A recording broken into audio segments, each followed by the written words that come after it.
தமிழ்நாட்டுல 2 பேருக்கு தான் போட்டி. யாருக்கு? 2 பேருக்கு தான் போட்டி.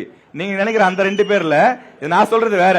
என்ன அப்படின்னா, கேன்சர் தமிழ்நாட்டுல ஈரோடா ராணிப்பேட்டை மாவட்டமா, இந்த 2 மாவட்டத்துக்கு தான் போட்டி. ஈரோடு மாவட்டத்துல இன்னைக்கு நாளுக்கு நாள் கேன்சர்னுடைய எண்ணிக்கை தொடர்ந்து அதிகரிச்சிருக்கு. இங்க இருக்க யாரும் மறுக்க மாட்டீங்கன்னு நான் நம்புறேன்.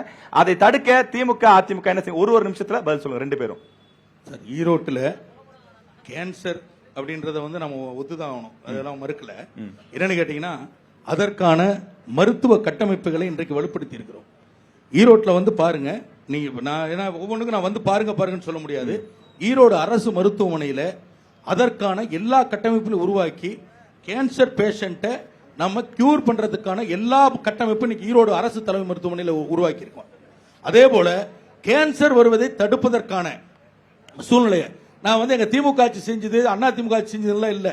இதை முன்னாடியே யோசிச்சுதான் ஈரோட்டை சுற்றி இருந்த தோல் தொழிற்சாலைகள், சாய தொழிற்சாலைகள், சலவை தொழிற்சாலைகள் இதையெல்லாம் நம்ம அப்புறப்படுத்தியிருக்கோம். நல்லா புரிஞ்சுக்க. ஏன்னா ஒரு விஷயத்தை உங்களுக்கு சொல்றேன். எங்களுடைய ஈரோட்டில் 1996 எங்களுடைய ஈரோடு மாவட்டத்தை சார்ந்த அருமை ஐயா எங்க NKKP பெரியசாமி ஐயா மட்டும்தான் அப்ப சுற்றுச்சூழல் அமைச்சராக இருந்தார். ஒரு உதாரணத்துக்காக சொல்றேன், நாங்க எப்படி இருக்கோன்றதுக்காக. மேட்டுப்பாளையம் விஸ்கோ சாலை என்னென்னவோ வந்தது, எவ்வளவு பிரச்சனை வந்தது ஆச்சுங்களா. ஆனால் அன்றைய முதலமைச்சர் முத்தமிழர் கலைஞரிடத்தில் சொல்லி அந்த ஆலையை சீலிட்டு மூடியது திராவிட முன்னேற்ற கழக ஆட்சி என்பது மறந்துவிடும். அதனால நாங்க மக்களை மாசடைய வைக்கணும் அல்லது மக்களுக்கு இந்த மாதிரிலாம் வரணும் அப்படின்றது இல்ல. இந்த நேரத்தில் ஒரு சொல்லக்கூடாது இருந்தாலும் சொல்றேன். இந்த கேன்சர் பத்தி சொன்னாங்க இல்லையா, இதிலே பாதிக்கப்பட்டது என்னுடைய குடும்பத்திலே பாதிக்கப்பட்டு அந்த இழப்பை நான் சந்திச்சிருக்கிறேன். அதனால எங்களுக்கு தெரியும். அதனால யாரும் கேன்சர் வரணும் அல்லது கேன்சர் இருந்துட்டு போகுது அப்படின்னு நினைக்கிறது இல்ல.